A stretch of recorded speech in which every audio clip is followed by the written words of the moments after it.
Hello everyone, this is Ankita Shukla. I hope you all are doing well. We are going to discuss the GS part of Hollywood SSC CGL Tier 1 live test जो कि हुआ है 27 and 28 of April 2024 को। And video start करने के पहले दो बातें। पहली चीज़ तो यहाँ पे मैं आपको कोई पढ़ा नहीं रही हूँ।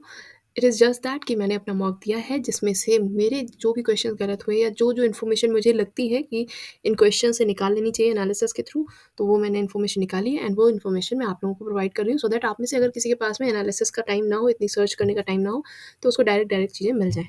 सेकेंड ऑफ थिंग कि इस पूरी वीडियो की पीडीएफ नहीं मिलेगी इस वीक क्योंकि मेरे पास में टाइम नहीं है बनाने का।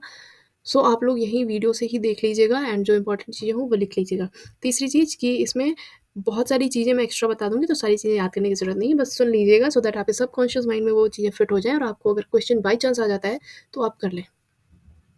चलिए स्टार्ट करते हैं वीडियो। फर्स्ट क्वेश्चन हमारा है लक्ष्मी नारायण शास्त्री कौन से क्लासिकल डांस से एसोसिएटेड हैं? तो आंसर इज कुचिपुड़ी।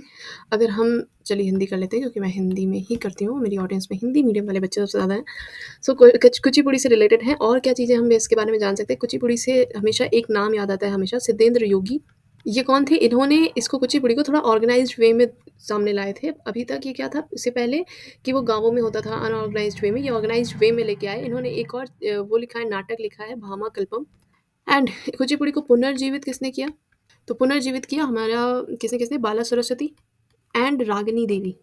इन लोगों ने इसको पुनर्जीवित किया है। एंड देन और हम क्या क्या इसमें से, हाँ, लक्ष्मी नारायण शास्त्री का इसमें क्या रोल है? लक्ष्मी नारायण शास्त्री ने इसमें दो चीज़ें ऐड की, एक तो फीमेल पार्टिसिपेशन एंड दूसरा एकल गायन जिसे बोलते हैं, या समझ जाइएगा, ठीक है, एकल गायन वगैरह इसमें स्टार्ट किया था इन्होंने कुचिपुड़ी में, इसलिए लक्ष्मी नारायण शास्त्री कुचिपुड़ी के लिए काफ़ी इंपॉर्टेंट है। इसके और एक्सपोनेंट्स की अगर हम बात करें तो यहाँ पे कौन कौन से आ जाएंगे? वो सारे लोग जिनके नाम के आगे रेड्डी लगता है, जैसे कि राधा रेड्डी, राजा रेड्डी, और उसके बाद में मृणाल नहीं, यामिनी, यामिनी कृष्णमूर्ति एंड और कौन थी? इंद्राणी रहमान। क्वेश्चन नंबर 27 कह रहा है कि इसको इंग्लिश में करना पड़ेगा क्योंकि ये केमिस्ट्री है। सो इलेक्ट्रोकेमिस्ट्री में कौन सी रिएक्शन है जो कि इलेक्ट्रिसिटी जनरेट करती है? वो है रिडॉक्स रिएक्शन।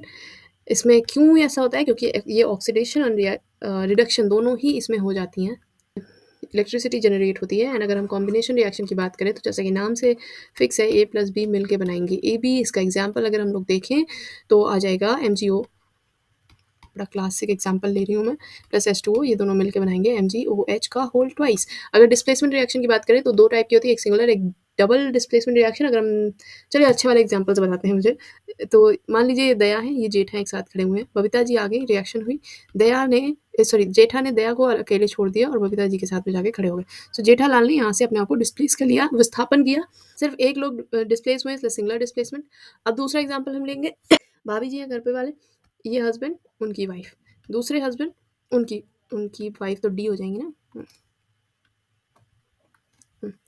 उनकी वाइफ। तो भाभी जी घर पे क्या है, दोनों हस्बैंड एक दूसरे की वाइफ में इंटरेस्टेड थे। यहाँ पे मैं किसी भी प्रकार के एक्स्ट्रा मैरिटल अफेयर और इंटरेस्ट को प्रमोट नहीं कर रही हूँ, मैं बस एग्जांपल दे रही हूँ, ठीक है। तो इनके ये जो हस्बैंड हस्बैंड हैं, इनको लिख लेते हैं क्योंकि ये दोनों डिस्प्लेस करेंगे, ठीक है। एंड अब ये इनको पकड़ लेंगे, इनके साथ चले जाएंगे, और ये जो है वो इनके साथ चले जाएंगे, बस हो गया, डबल डिस्प्लेसमेंट हो गया, क्योंकि दो दो लोग डिस्प्लेस हुए हैं, यहाँ पे सिंगल लोग डिस्प्लेस हुए थे। एग्जाम्पल की बात करें तो इसका सबसे फेमस एग्जाम्पल एजी, क्या था, AgNO3, हाँ, AgNO3 plus silver nitrate sodium chloride, दोनों को ऐड करेंगे तो हमारा AgCl बन जाता है एंड NaNO3 बन जाता है। डिस्प्लेस हो गया, NO3 Na के साथ चला गया, Ag जो है वो Cl के साथ चला गया, ये डबल डिस्प्लेसमेंट हो गया, बात खत्म। एंड हाँ, ये एक और चीज़ बची है, प्रेसिपिटेशन रिएक्शन। इसमें बस इतना याद रखिएगा कि इसके लास्ट में इनसॉल्युबल सॉल्ट बनता है, इससे ज़्यादा इसमें कुछ मुझे बताने लायक है नहीं। क्वेश्चन नंबर 28, RBI जो है वो SLR इंक्रीज कर देता है अगर, तो क्रेडिट क्रिएशन क्या पे क्या इफेक्ट पड़ता है? तो क्रेडिट क्रिएशन जो है वो डिक्रीज होता है। हालांकि मेरी इकोनॉमिक्स बहुत अच्छी नहीं है, लेकिन मैंने जो इसके बारे में पढ़ा है वो इतना मुझे पता है कि जब भी इन्फ्लेशन होता है तब जो RBI है वो इन्फ्लेशन को कंट्रोल करने के लिए SLR को इंक्रीज कर देती है, और यहाँ पे भी SLR को इंक्रीज किया जा रहा है। तो इसका मतलब इन्फ्लेशन हुआ होगा, इसलिए RBI ने कंट्रोल करने के लिए SLR को इंक्रीज किया है, सो दैट जो बैंक्स हैं उनके पास में इतना पैसा ना रहे कि वो क्रेडिट क्रिएट कर सके, क्रेडिट क्रिएशन बढ़ सके उनका, इसलिए ये SLR को इंक्रीज कर देती है। तो बैंक के पास में पैसा घटता है, क्रेडिट क्रिएशन भी घटता है, सो इसलिए ये सही होगा। क्वेश्चन नंबर 29, हेमिस फेस्टिवल कब सेलिब्रेट किया जाता है? लद्दाख में सेलिब्रेट किया जाता है। तो देखो भाई, इसमें से तो मैं क्या ही बताऊँ, लेकिन हेमिस फेस्टिवल का टाइमिंग होता है फरवरी टू जुलाई। अब इन्होंने यहाँ पे मानसून दे रखा है आंसर, लेकिन फरवरी टू जुलाई में समर भी आ जाती है। लेकिन मोस्ट प्रोबेबली इस बार जो है वो जून में हुआ है, तो हाँ, मानसून को आप ले सकते हो।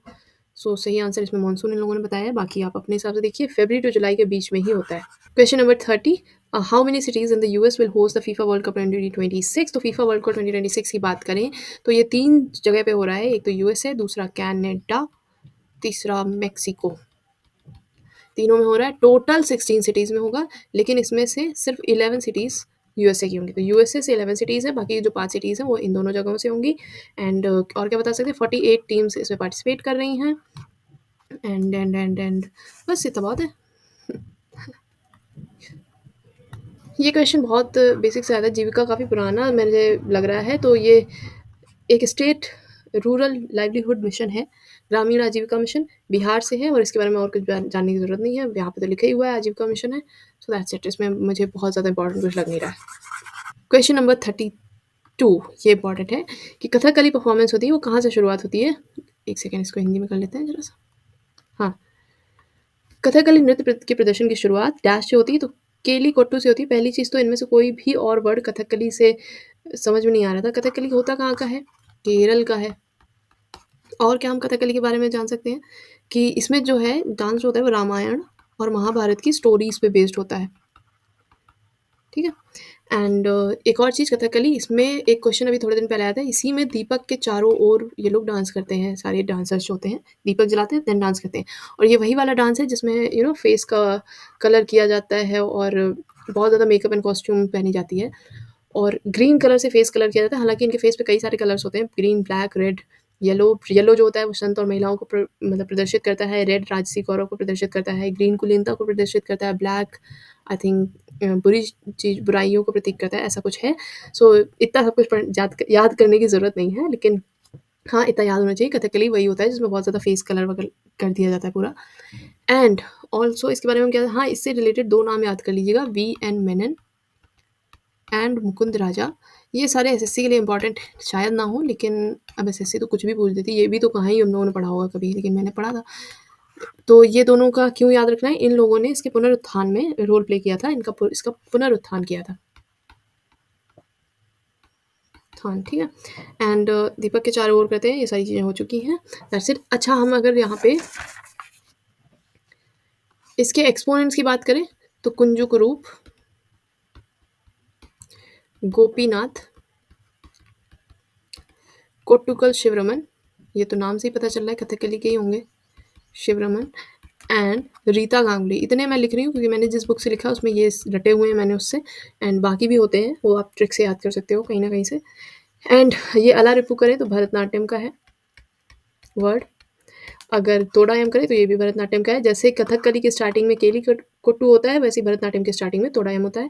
एंड भरतनाट्यम से रिलेटेड और भी कुछ टर्म्स हैं, जैसे कि अला रिपू हो गया, जाति स्वरम, शब्दम, मैं बोल देती हूँ, लिख नहीं रही हूँ। एंड और जाति स्वरम, शब्दम, वर्णम, पदम, तिल्लाना एंड जवाली, थिल्लाना, ये सारी चीज़ें, थिल्लन है ना। एंड वुजुहूर भी इसी का एक टाइप होता है। ये थोड़े दिन पहले क्वेश्चन आया था भरतनाट्यम में से। और भी 3 टाइप होते हैं जो कि अभी मुझे याद नहीं आ रहा है। 4 टोटल मैंने याद किए थे शायद। नेक्स्ट क्वेश्चन है, सूरत, अहमदाबाद और पाटन में बुने जाने पटोला की डैश में अत्यधिक मात्रा थी और वहाँ की बुनाई परंपरा का हिस्सा बन गया। That is answer is Indonesia, क्योंकि मुझे पहले लग ही रहा था क्योंकि इंडोनेशिया और हमारा कल्चर काफ़ी कुछ मैच करता है। एंड वहाँ पे भी राजा महाराजा वाला सीन काफ़ी अभी तक चल रहा है और हमारे यहाँ भी रहा है पहले, तो वहाँ से थोड़ा थोड़ा मैच करता है हमारा कल्चर। वहाँ पे बहुत सारे टेम्पल्स भी हैं। 2010-12 के दौरान समीक्षा की गई विश्व मौसम संगठन विज्ञान संगठन की रिपोर्ट के अनुसार डैश का उच्चतम पंजीकृत छाया तापमान जल अल अजीजिया लिबिया में दर्ज किया गया है 58 डिग्री सेल्सियस। इसका आंसर है, ये मैंने तुक्का मारा था, एकदम ब्लाइंड तुक्का मारा था, सही हो गया। इसका आंसर 58 डिग्री सेल्सियस है। इसमें कुछ और एक्स्ट्रा करने की ज़रूरत नहीं है बताने की, क्योंकि बहुत पुराना है, 2010-12। मुझे लग रहा है क्वेश्चन इसीलिए दे दिया गया है क्योंकि इस टाइम पे समर्स चल रहे हैं, रिकॉर्ड टूट रहे होंगे कई सारे कई जगहों पे। 1872 में अंडमान निकोबार द्वीप समूह में मेयो की हत्या किसने कर दी? तो तो मेयो की हत्या की थी शेर अली ने की थी। अगर मेयो की बात करें तो ये बहुत ज़्यादा दिन टिके नहीं थे, 1869 टू 72 टिक पाए थे ये। एंड इनका क्या था, हाँ जी, इन्होंने 1871 के टाइम पे ऑर्डर किए थे जनगणना के लिए, पहली बार जनगणना के लिए, जो कि हो नहीं पाई थी, और वो 1881 में जाके शायद हुई थी। अ, और क्या, इन्होंने कई सारे विभाग बनाए थे, राजस्व विभाग, कृषि विभाग, और क्या बनाया होगा, वाणिज्य विभाग। एंड इन्होंने इन्हीं के टाइम पे बहुत सारा रोड एंड रेल लाइंस का, रेलवे डेवलपमेंट हुआ था, रेल्स वगैरह बनी थी। एंड इन्होंने मेयो कॉलेज बनाया था, बनाया क्या था, बनवाया था मेयो कॉलेज, कहाँ पे, जयपुर में। हो गया। हाँ जी, मेयो के बारे में इतना ही जानना है। एंड ठीक है। क्वेश्चन नंबर 36 कह रहा है, नवंबर 2023 में ASEAN India grass root innovation forum का चौथा संस्करण डैश में आयोजित किया गया, मलेशिया में किया गया है। इसके बहुत सारे वही बेसिक से डेवलपमेंट वगैरह से रिलेटेड एम्स हैं, तो वो सारी इंपॉर्टेंट नहीं है, सिर्फ ये याद रखना है कि मलेशिया में हुआ है। क्वेश्चन नंबर 12 कह रहा है कि इनमें से सबसे ऊंची चोटी कौन है, जो कि गिरु शिखर है, कहाँ पर है, राजस्थान में है। एंड कौन सी पर्वत श्रेणी इसकी, अरावली। एंड हाइट क्या है, आई थिंक 1722 थी, मैं चेक कर लेती हूँ। हाँ जी, 1722 मीटर्स। ठीक है। कुंभलगढ़ किला है, अचलगढ़ भी किला है। क्वेश्चन नंबर 38 कह रहा है कि विश्व शतरंज चैंपियनशिप के लिए क्वालिफाई करने वाले दूसरे भारतीय कौन बन गए हैं, दैट इज डी कुकेश। पहले कौन थे, विश्वनाथ आनंद। आनंद सन 2000 और 2002 में हमने जीता है। क्वेश्चन नंबर 39 कह रहा है अनुच्छेद 323 ए किससे रिलेटेड है, वो प्रशासनिक न्यायाधिकरण से रिलेटेड है, जिसे एडमिनिस्ट्रेटिव ट्रिब्यूनल्स बोलते हैं। एंड इमरजेंसी प्रोविजंस, हमारे आपातकालीन प्रावधान जो हैं वो 352 टू 360 हैं। 350 ये निर्वाचन 324 से रिलेटेड है। एंड आधिकारिक भाषाएं आर्टिकल नंबर 343। अब ये सारे के सारे इंपॉर्टेंट ही थे, तो सारे के सारे बता दिए। हाँ जी, क्वेश्चन नंबर 40 कह रहा है, इसमें मैच द फॉलोइंग करना है। सो यहाँ पे आप देखिए, सबसे पहले तो यहाँ पे लिखा है लौह धातु, तो ऑब्वियस सी बात है, इसमें लोहा आयरन होता है, तो 1 का सी, 2 का सी हो जाएगा, 2 का सी इसमें है, 2 का सी इसमें है। अब यहाँ पे लिखा है भारी धातु, अब वो धातु भी है और भारी भी है, तो ऑब्वियस सी बात है उसका डेंसिटी ज़्यादा होगा, तो थर्ड का डी हो जाएगा, थर्ड का डी हो जाएगा। अब हम फिक्स हो गए कि या तो ए सही होगा या सी सही होगा। देन यहाँ पे अप धातु है, मतलब कंप्लीटली धातु नहीं है, इसमें कुछ मिक्स है, या आधार धातु है, बेस धातु है, या फिर उत्कृष्ट धातु है। तो उत्कृष्ट धातु किसे कहा जाएगा, जो कि संक्षारण प्रतिरोधी, संक्षारण मतलब जंग जो लगती है ना, उससे रेजिस्ट करे, वो उसमें जंग नहीं लगती है, तो उत्कृष्ट तो उसी कहा जाएगा। या फिर उसे कहा जाएगा जिसमें बहुत जल्दी जंग लग जा रही है, जिसमें बहुत ज़्यादा जल्दी जंग लग जा रही है, उसे अप धातु बोलेंगे ना। सो 1 का बी एंड 4 का ए। उत्कृष्ट लगा है तो हम पॉजिटिव वाली चीज़ ही तो देखने चाहेंगे। सो आंसर ये फर्स्ट वाला सही हो जाएगा। क्वेश्चन नंबर 41 साइमन कमीशन के नाम से लोकप्रिय भारतीय वैधानिक आयोग की नियुक्ति किस वर्ष हुई थी, तो साइमन कमीशन की नियुक्ति 1927 में हुई थी। भारत आया था ये 1928 में, फरवरी 1928 में। इसी का विरोध किया गया था। ये किस लिए आया था, ये जो 1919 वाला आया था, मॉन्टेग्यू चैम्प्स फॉर रिफॉर्म, इसको रिव्यू करने के लिए आया था। एंड इसमें 7 मेंबर्स की कमेटी थी, जिसमें से कोई भी इंडियन नहीं था, इसीलिए भारत वालों ने, मतलब इंडिया के जो स्वतंत्रता सेनानी थे, उन सब ने इसका विरोध किया था। लाला लाजपत राय जिस धरने पे बैठे थे, जिस उसमें उसमें लाठीचार्ज करवा दिया गया, जिसकी वजह से उनकी डेथ हो गई थी। हालांकि उनको वहाँ पे इंजरी हुई थी, हॉस्पिटल जाके बाद में डेथ हो गई थी। निम्नलिखित भारतीय संविधान की प्रस्तावना के संबंध में निम्नलिखित कौन सा कथन सही है, करेक्ट वाला निकालना है। एंड ये मेरी सिली मिस्टेक हुई यहाँ पे, क्योंकि मुझे लगा सारे सही दिख रहे हैं, सही दिख रहे हैं, पता नहीं क्यों मैंने इसको पढ़ा नहीं। आप देख सकते हो मैंने 28 सेकेंड्स ही दिए हैं। टॉपर का तो टाइम हटा ही दो, मैं क्या ही बात करूँ। लेकिन जब स्टेटमेंट वाला क्वेश्चन है, उसमें 28 सेकेंड्स कम दिए मैंने, थोड़ा सा ध्यान रखना चाहिए था। प्रस्तावना के अनुसार भारतीय संविधान भारतीय संसद से अपना अधिकार नहीं प्राप्त करता है, ये गलत है। भारत के लोगों से, द पीपल ऑफ इंडिया के लोगों से, ये एग्जैक्ट वर्डिंग लिखी हुई है। एंड प्रस्तावना ये तो सही है। तीसरी चीज़, यहाँ पे 1950 कैसे आ गया, जब 26 नवंबर है, 26 जनवरी को सारा काम खत्म हो गया था हम लोगों का, सब कुछ खत्म हो गया था। तो ये 1950 देखते ही कट कर देना चाहिए था। अगर ये पकड़ लेती तो ये तो करती ही नहीं फिर, तो हो गई छोटी सी मिस्टेक। हाँ, अब अगर यहाँ पे इन सब चीज़ों की बारी आई है तो मैं बता देती हूँ। क्वेश्चन नंबर 42 है, इसीलिए 42nd कॉन्स्टिट्यूशनल अमेंडमेंट हुआ था 1976 में, जिससे हमारे में प्रस्तावना में 3 वर्ड जोड़े गए थे, socialist, secular and integrity. SIS तीनों जोड़ दिए गए थे। एंड क्वेश्चन नंबर 43, कौन सा आवर्त सारणी प्रथम आवर्त का निर्माण करता है? मतलब फर्स्ट पीरियड, उसमें हाइड्रोजन हीलियम आता है, यहाँ पे हाइड्रोजन आ जाता है, यहाँ पे हीलियम आ जाती है। ग्रुप की बात करें तो हमने ली नहीं कोई रूबी सस्का फरारी, ठीक है, इस तरह से हो जाता है। क्वेश्चन नंबर 44, निम्नलिखित में कथनों में वायुमंडलीय परत की पहचान करिए। तो यहाँ पे हमारे पास में हिंट्स दिए गए हैं कि सबसे अच्छा हिंट यहाँ पे मिला था कि यहाँ पे परत लिखा हुआ था, और यहाँ पे परत किस में होती है? ओजोन परत। लेकिन चलो ठीक है, इसको भी नहीं मानते कि चलो ठीक है, मिस्टेक हो सकती है। रसायन मंडल कहा जाता है, बहुत सी रासायनिक अभिक्रियाएं होती हैं। समताप मंडल और निचले मध्य मंडल, जो कि है स्ट्रेटोस्फेयर एंड मीसोस्फेयर की बात हो रही है यहाँ पे। मैं थोड़ा इंग्लिश में कर लेती हूँ क्योंकि ये नहीं याद होता है सबको हिंदी में, मुझे भी नहीं याद है हिंदी में। सो कोई नहीं, इसमें क्या क्या होता है? हाँ, नीचे से स्टार्ट करते हैं तो सबसे नीचे होता है ट्रोपोस्फेयर, इसके ऊपर होता है स्ट्रेटोस्फेयर, इसके ऊपर होता है मीसोस्फेयर, मीसोस्फेयर के ऊपर क्या होता है? थर्मोस्फेयर, हाँ, थर्मोस्फेयर, एंड देन होता है एक्सोस्फेयर। अगर बात करें तो थर्मो और मीसो के बीच में यहाँ पे आयन मंडल होता है, ठीक है? तो आयन मंडल काट देंगे हम। और यहाँ पे मीसो और स्ट्रैटो के बीच में यहाँ पे होता तो हालांकि स्ट्रैटो में ही है, ओजोन लेयर होती है। तो अगर यहाँ पे इस वाली लाइन को देखा जाए स्ट्रैटो और मीसो के बीच में, तो हमारा ओजोन ही सही होगा। ट्रोपोस्फेयर एंड थर्मोस्फेयर तो वैसे भी कैंसिल है, क्योंकि ट्रोपोस्फेयर स्ट्रैटो के नीचे होता है, तो ये वाला कैसे पॉसिबल हो पाएगा? एंड थर्मोस्फेयर ऊपर होता है, तो ये अगर इसको देखा जाए तो ओजोन लेयर ही आएगी इसमें आंसर। क्वेश्चन नंबर 45 क्या कहता है? Which of the following is the sum of the chemical reactions that take place within each cell of a living organism and that provide energy for vital processes and for synthesizing new organic materials। तो इसका answer होगा metabolism. इसकी क्या ही बताए, exact पूरी सीधी सीधी book से उठा के इन्होंने यहाँ पे रख दी है पूरी, क्या कहते हैं इसको, डेफिनेशन। हेमोस्टैसिस क्या होता है? ये रक्त का थक्का बनाने में हेल्प करता है, मतलब रक्त का हेल्प थक्का बनाने वाला जो सिस्टम होता है उसे ये कहते हैं। एंड इक्विलिब्रियम क्या होता है? इक्विलिब्रियम मतलब आप सबको पता होगा, संतुलन बनाना, दो बॉडीज हैं उनके बीच में इक्विलिब्रियम बनाना, संतुलन बनाना, टेम्परेचर, प्रेशर एंड एवरीथिंग, ठीक है। माइक्रो फाइनेंस इंस्टीट्यूशन मतलब माइक्रो फाइनेंस लोन जो होगा उसके बारे में क्या क्या चीज़ें सही, क्या चीज़ गलत है, इनकरेक्ट वाला ढूंढना था। तो ये मुझे पता था, माइक्रो फाइनेंस लोन के लिए आपकी एनुअल इनकम 3 लाख से कम होनी चाहिए। एंड एंड हाँ, ये कोलेट्रल फ्री होता है, ये सही है option. And micro house hold, ये भी मुझे पता था, हाउस होल्ड का मीन क्या होता है? Husband wife and their unmarried children. ये वाला ऑप्शन गलत था, लेकिन मैंने इसको कर दिया। लेकिन अब मैं याद रखूंगी कि माइक्रो फाइनेंस लोन जो होता है वो कोलेट्रल फ्री लोन होता है। एंड यहाँ पे कोई भी ज़रूरी नहीं है कि लिंक हो आपका अकाउंट, है ना?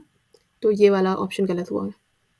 हाँ जी, question number 47, what which of the following statement is incorrect? Incorrect निकालनी है किसके बारे में? मैग्नेटिक लाइंस की बात करें तो ये नॉर्थ हो जाता है, ये साउथ हो जाता है। नॉर्थ से निकलती हैं, साउथ से अंदर जाती हैं, फिर ट्रैवल करके आ जाती हैं, फिर नॉर्थ से निकलती साउथ हो जाती हैं, फिर ट्रैवल करके आ जाती हैं, फिर नॉर्थ से निकलती साउथ हो जाती है, ट्रैवल करके आ जाती हैं।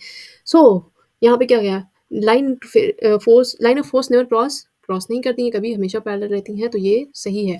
एंड डिसकंटिन्यूअस कहाँ से डिसकंटिन्यूअस हो रही, गोला गोला एकदम सीधी सीधी चल रही हैं, तो ये वाला ऑप्शन गलत हो जाएगा। ऑलवेज इंडिविजुअल क्लोज लूप, हाँ जी, हमें दिख रहा है क्लोज लूप्स बना रही हैं। And lines have force have definite direction from north south, हाँ जी, नॉर्थ से निकलती हैं और साउथ में चली जाती हैं। सो ये सारे स्टेटमेंट सही हैं, यही एक गलत है। इजी क्वेश्चन था ये वाला। तो how many players are there in water polo team? Water polo में 7 प्लेयर्स होते हैं। एंड एक गोली होता है, 6 प्लेयर्स होते हैं, खेलते हैं, 1 गोली होता है। एंड अगर हम 5 की बात करें तो 5 किस में होते हैं? बास्केटबॉल में। एंड 6 की बात करें तो 6 किस में होते हैं? वॉलीबॉल में। एंड 8 तो है ही नहीं, चलो 8 किसी में नहीं होता आई गेस। अगर पोलो हुआ है तो पोलो में कितने होते हैं? पोलो में होते हैं 4 एक टीम में प्लेयर्स। क्वेश्चन नंबर 24 क्या कह रहा है? Dash is a system of winds that rotates about a centre of high atmospheric pressure clockwise in the northern hemisphere and counter clockwise in southern hemisphere. Answer है anti cyclone. पता नहीं कौन सी धुन में थी मैं, पता नहीं कौन सी धुन में थी मैं, जो मैंने पोलर विंड्स कर दिया तो कर दिया। साइक्लोन में जस्ट उल्टा हो जाएगा, यहाँ पे हाई एटमॉस्फेरिक प्रेशर की जगह पे लो हो जाएगा, यहाँ पे क्लॉकवाइज की जगह पे काउंटर क्लॉकवाइज हो जाएगा, यहाँ काउंटर क्लॉकवाइज की जगह पे क्लॉकवाइज हो जाएगा। एंड सेम लाइन जो है वो साइक्लोन के लिए चली जाएगी, बस इसमें जहाँ जहाँ है वहाँ उल्टा कर देना। हरिकेन क्या होता है? जब साइक्लोन जो होते हैं वो 74 किलोमीटर पर आवर, नहीं किलोमीटर नहीं, माइल्स, हाँ, माइल्स पर आवर की स्पीड क्रॉस कर देते हैं, तो उनको साइक्लोन नहीं कहा जाता, फिर वो हरिकेन कहे जाने लगते हैं। एंड और भी काफ़ी डिफरेंस होते हैं, स्पेसिफिक प्लेसेस पे आते हैं, अटलांटिक वगैरह में शायद आता है हरिकेन।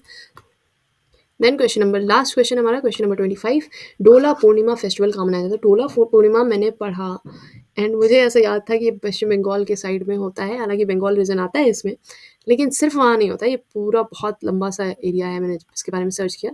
तो ब्रज रीजन जो होता है हमारा वो पूरा, and Rajasthan, Gujarat and Orissa, Assam, Tripura and Bengal region पूरा। अरे हाँ जी, बंगाल रीजन पूरा एंड और कहाँ पे, हाँ जी बस इतना। तो यहाँ पे गुजरात एग्जैक्ट हिट कर रहा है, तो मैंने गुजरात, मैंने किया गया है, मैंने छोड़ दिया था, इसमें गुजरात आंसर होगा। मेरा अनअटेम्प्टेड है ये क्वेश्चन। सो यहाँ पे हो जाते हैं हमारे जीएस के सारे क्वेश्चंस खत्म। लेकिन मैं कुछ क्वेश्चंस इंग्लिश के भी करूँगी, क्योंकि कुछ बहुत ज़्यादा बिगनर्स हैं और कुछ खुराफात होती हैं जो बिगनर्स को नहीं पता होती हैं, रिपीटर्स वगैरह सबको पता हो जाती हैं कर करके। सो यहाँ पे मैं उनको कुछ डिस्कस करने वाली हूँ। जैसे कि ये क्वेश्चन आया था ये वाला, एक सेकेंड, हाँ जी। इसमें जो वर्ड था हैपलेस, इसका मीनिंग मुझे नहीं पता है, लेकिन मैं श्योर थी कि मैंने जो टिक किया है वो सही है। अब इतनी श्योरिटी मुझे कैसे आई, जब मुझे आंसर पता नहीं है तो मैंने कैसे कर लिया। द थिंग इज़, ये इतना बड़ा सेंटेंस जब भी दिया जाता है तो इसीलिए दिया जाता है कि वो कुछ हिंट देना चाह रहे हैं आपको इसके लिए। सिनोनिम पूछा गया था। अब यहाँ पे देखिए टायरलेस, अगर वो टायरलेस सर्च करता या कांस्टेंट सर्च करता, मीनिंग सेम था। लगभग लगभग इस सेंटेंस में अगर हम रख दें कांस्टेंट को या टायरलेस को रख दें तो मीनिंग सेम आएगा। सर्च सर्च, टायरलेस सर्च मतलब बिना थके सर्च कर रहा है, कांस्टेंट सर्च मतलब लगातार सर्च कर रहा है, तो दोनों का मीनिंग सेम है। तो अब दोनों को तो नहीं रख सकते जब दोनों ही एक ही मीनिंग दे रहे हैं, इसका मतलब इन दोनों में से कोई आएगा। अब इन दोनों में से अगर हम फ्रूटफुल रखते हैं, तो अगर फ्रूटफुल सर्च थी तो वो डिसअपॉइंट कैसे हो रहा है फिर? इसका मतलब अगर डिसअपॉइंट हो रहा है तो यहाँ पे कुछ नेगेटिव वर्ड आएगा, दैट इज़ अनलकी। तो इस तरह से कुछ ऑप्शन एलिमिनेशन करके हमेशा लगभग देखिए कि अगर आपको हैपलेस का बहुत सारे लोगों को कांस्टेंट लग रहा था कि कांस्टेंट सर्च फॉर फन, और बहुत सारे लोगों ने कांस्टेंट किया था, लेकिन एक चीज़ ये नहीं देखी किसी ने कि कांस्टेंट का सिनोनिमस यहाँ पे टायरलेस भी तो लिखा हुआ है। अगर हम टायरलेस सर्च लिखेंगे तो वो भी तो कांस्टेंट सर्च का ही मीनिंग दे रहा है। तो दो वर्ड कैसे दे सकते हैं ऑप्शन में? हाँ जी, एक मैथ्स का ये क्वेश्चन है, इसमें भी मुझे छोटी-सी चीज़ बतानी थी। हाँ, इसमें कोई ना कोई शॉर्ट ट्रिक होगी, क्यों? ये हमें एग्ज़ैक्टली दिख रहा है कि x+1, x+2 दिए गए हैं। फालतू में तो नहीं दिए गए, कोई कोई कोई रीज़न तो होगा कि डायरेक्ट दिए गए, इसका मतलब इसका कुछ तो शॉर्ट वर्ज़न होगा ही होगा, ठीक है? यहाँ पे x³ + y³ + z³ - 3xyz, ये कौन से वाले फ़ॉर्मूले से आ रहा है? इसके आगे क्या आएगा? x + y + z, एंड यहाँ पे x² + y² + z² - xy - yz - zx, ये वाला जो पूरा फ़ॉर्मूला होता है बड़ा-सा। अब उसमें तो आप ये रखोगे नहीं, क्योंकि इतने बड़े-बड़े नंबर्स दिए गए हैं, उसमें कैसे सॉल्व कर लेंगे? तो ऑब्वियस सी बात है, इसकी कोई तो ट्रिक होगी। पक्का आपको समझ में आ गया कि इसका कुछ तो शॉर्ट फ़ॉर्मूला होगा, और वो ऐसा होगा कि 30 सेकंड में हो जाए। क्योंकि यहाँ पे एग्ज़ाम्पल मतलब यहाँ पे हिंट यहाँ से हमें इसलिए मिल रहा है क्योंकि ये तीनों लगातार नंबर्स हैं, और ये वाला किसी फॉर्मूले से डिराइव होकर निकाला गया है। इसका मतलब पक्का है कोई शॉर्ट ट्रिक होगी। अब शॉर्ट ट्रिक कौन सी लग सकती है? आपको पता है नंबर सिस्टम के फॉर्मूलाज आपने पढ़े हैं, तो कहीं ना कहीं या तो एक्स वाई जेड का इंटू हो जाता है या एक्स वाई जेड का एडिशन हो जाता है, और जब तीनों का यहाँ पे एडिशन वाले उसमें ही है, आपको पता है यहाँ पे X plus Y plus Z आता है, तो एक बार आप इन तीनों को ऐड करके जरूर देखो। अब हमने ये भी देखा 300 है, 3 3 का 9, और ये 45 46 47 बना लेंगे तो कुछ तो 1000 के ऊपर का आएगा इन तीनों का टोटल। और हमें यहाँ पे सारे ऑप्शंस दिए गए हैं 3000 के लगभग, तो अगर हम इसमें 3 इंटू करें तो 3000 के लगभग आ जाएगा। तो इन तीनों को ऐड करो, है ना? तो हमने कैसे ऐड कर लिया था, 345 इंटू 3 कर लेंगे, 3 5 15 135 होता है ना, 3 3 9 1 10, एंड इसमें एक यहाँ का एंड 2 1 3 3 और जोड़ देंगे, 1038 आ गया। अब हमें इसमें से ये पता है कि अगर हम 3 का इंटू कर रहे हैं तो 4 आ रहा है, और ऑप्शंस में भी दिया गया है 3 8 24, 3 3 9 तो 11, 3 3 3 1 1 4, ये ऑप्शन से मैच हो रहा है। इसका मतलब जो भी शॉर्ट ट्रिक का फॉर्मूला होगा वो 3x + y + z होगा। अगर ये नहीं हो रहा है, मान लीजिए आपने सोचा कि मे बी मेरा शायद क्वेश्चन गलत हो गया हो, कुछ नहीं करिए, सीधा, एक सेकेंड, हाँ जी, सीधा एक काम करिए, इसको 1 ले लीजिए, इसको 2 ले लीजिए, इसको 3, ऐसे ही तो दिए गए लाइन से, ये भी 1 2 3 ले लिया गया। इसके फॉर्मूला हम लगाएंगे तो 1 + 2 + 3, 1 का स्क्वायर 1, 2 का स्क्वायर 4, 3 का स्क्वायर 9, एंड माइनस 1 × 2 2, 2 × 3 6, माइनस 3 × 3 2 3 6 3 हाँ, ये आ जाएगा। एक 3 3 6, ये 6 हो जाएगा, इंटू 4 1 5 एंड 9 5 14, एंड यहाँ पे 6 3 9, 6 3 9 से 9 काट देंगे, 2 4 1 5 5 में 2 गया 3, 6 3 18, इसका आंसर 18 आ जाएगा। और जो हमने ये फॉर्मूला निकाला है इसका, इसको निकाल लेते हैं, 1 + 2 + 3, 3 3 6 3 18, इसका भी आंसर 18 आ रहा है। इसका मतलब जो हमने फॉर्मूला ये बनाया अपने मन से वो सही था। तो अगर टाइम है तो आप इतना कर सकते हो कि आपको फॉर्मूला नहीं आ रहा है, बट आपके पास में टाइम है, तो नंबर सिस्टम के मैक्सिमम क्वेश्चंस मैं इन्हीं सारे तरीकों से थोड़ा दिमाग लगा के कर लेती हूँ, मुझे फॉर्मूला आए ना आए, मेथड आए ना आए, क्योंकि हमें पता है कि यहाँ पे ये मतलब ये नंबर क्वेश्चन चीख चीख के कह रहा है कि इसमें कुछ तो शॉर्ट ट्रिक लगेगी, और शॉर्ट ट्रिक आपको पता नहीं है, और नहीं पता है तो ऑप्शंस और इस सब को मैच कर करा के किसी तरह बना लो, एंड देन नंबर रख के चेक भी कर लो कि वो ट्रिक हमारी सही है भी कि नहीं है। तो ट्रिग्नोमेट्री और इसमें मैं ये क्वेश्चंस करती हूँ इस तरह से, और इस तरह से मेरे क्वेश्चंस 99% ऑफ द टाइम्स सही होते हैं। हाँ जी, लेकिन ये ट्रिक आप हर किसी उसमें मत कर लीजिएगा क्योंकि हर जगह पे चलती नहीं है, तो थोड़ा-सा मॉक्स वगैरह में प्रैक्टिस करिए। फिर आपको अगर प्रैक्टिस कर करके पता चल जाएगा कहाँ पे कौन-सी ट्रिक चलने वाली। सो एक ये क्वेश्चन मुझे नहीं आता था, इसका कोई शॉर्ट ट्रिक नहीं आती थी, लंबा वाला करने जाती तो बहुत टाइम लगता, लेकिन फिर भी मैंने कर लिया। इंग्लिश का भी ये वाला जो था क्वेश्चन मैंने कर लिया और भी ऐसे मैं बहुत सारे क्वेश्चंस करती रहती हूँ। इसीलिए मैं कहती हूँ मॉक्स की प्रैक्टिस ज़्यादा से ज़्यादा करिए। इससे आपके अंदर ये वाली चीज़ें डेवलप हो जाती हैं अंदर से कि कहाँ पे हमें कौन सा जुगाड़ लगाना है। तो जुगाड़ नंबर दिलाता है, हमेशा दिलाता है। ये नहीं है कि आप सब कुछ पढ़ के जा रहे हो, सब कुछ वही-वही पढ़ा-पढ़ा आ जाएगा। नहीं आएगा, कहीं-कहीं पे आपकी जुगाड़ वाली जो स्किल्स है ना, वो भी चेक करी जा रही हैं। तो ठीक है, ऐसे ही नंबर लेंगे हम, ले लेंगे, ठीक है? So that's it for today, thank you so much for watching this video. I hope ये वीडियो आपके काम आया हो, कुछ ना कुछ तो काम आया हो और अगर आया हो तो please like, share and subscribe कर दीजिएगा। एंड वन मोर थिंग, मैंने बहुत दिनों बाद लाइक, शेयर एंड सब्सक्राइब बोला है, तो कर ही देना क्योंकि मैं बोलती नहीं हूँ।